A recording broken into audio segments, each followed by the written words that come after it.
Giles Corey, the cantankerous 80-year-old farmer who had testified against his wife Martha, appeared at his final hearing on September 16th and pled not guilty. He refused to put himself on trial by jury, and some people say he had a good reason. Corey knew he wasn't a witch, and he had no intention of confessing in order to be set free. If he went to trial, he would surely be found guilty, and all his property would be taken away, leaving his family with nothing. So perhaps that's why Corey did a very stubborn thing. He decided to stand mute, which means he wouldn't talk, and would not utter one single word in court, no matter what happened. Under the laws of New England, anyone who refused to talk could not be tried, but the punishment for remaining silent was far worse than being hanged.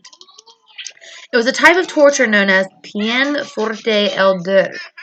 That meant the prisoner would be forced to lie down on his back while more and more weight was piled on top of him until he either agreed to be questioned in court, confessed, or died. On Monday, September 19th, Corey was stripped naked and a big board was set down on top of his chest.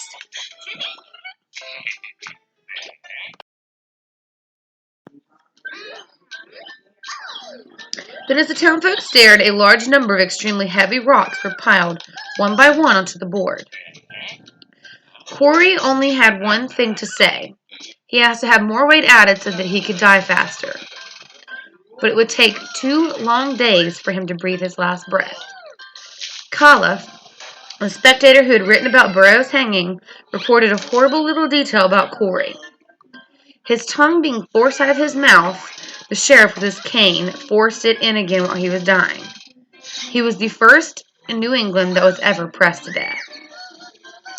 Corey was buried in an unmarked grave by Butts Brook, as if he were a suicide. But some people were greatly upset about the way he had died. Public opposition to the witch trials began to pick up speed. Thursday, September 22nd, turned out to be the last time anyone would hang on Gallows Hill, but nobody knew it yet. The final victims of the witch hunt were Mary Easty, Martha Corey, Margaret Scott, Alice Parker, Ann Pudenator, Wilmot Red, Mary Parker, and Samuel Wardwell. All 8 prisoners were jammed into a single cart, which bumped its way uphill toward the gallows. The overburdened vehicle was so heavy that it got stuck in a rut and almost turned over. Rowdy spectators cried out that the devil hindered it. And what were the last words of the condemned? Respectable Mary Easty, a highly intelligent mother of 7 children and the sister of Rebecca Nurse, wrote a well-reasoned, humble petition to the governor and judges urging them to rethink their procedures and to stop condemning the innocent.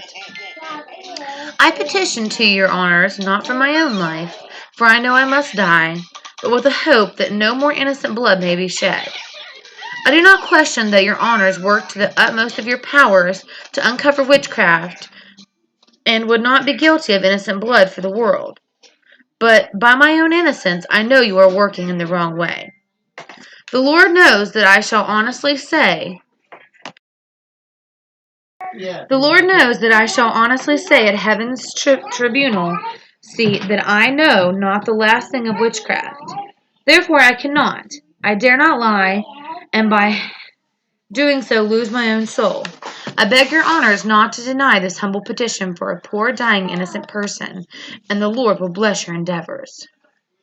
Her plea went unheeded. What about the 7 other people on the list?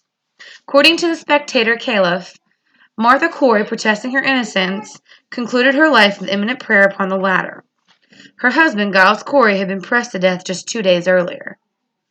And Margaret Scott had been framed by rumors that a dying man said he would never be well as long as she lived. Then there was Alice Parker, who had been accused of bewitching a girl because the girl's father wouldn't mow her grass. Parker's accuser, Mary Warren, received permission from Judge Stoughton to strike Parker for lying, but Warren had a dreadful fit instead.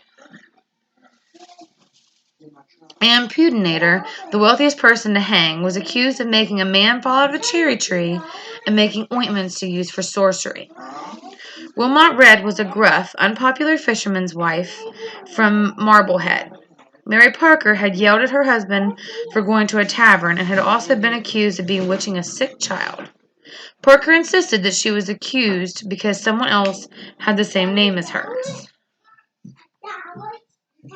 Last came Samuel Wardwell, an eccentric carpenter, fortune-teller, and magician who had first confessed that he was a wizard and then changed his mind and recanted. When Wardwell tried to declare his innocence on Gallows Hill, smoke from the hangman's pipe set him to coughing. This prompted the afflicted girls to declare that the devil hindered him with smoke. As usual, hard-nosed Reverend Noyle had not one bit of sympathy for the people who were hanged.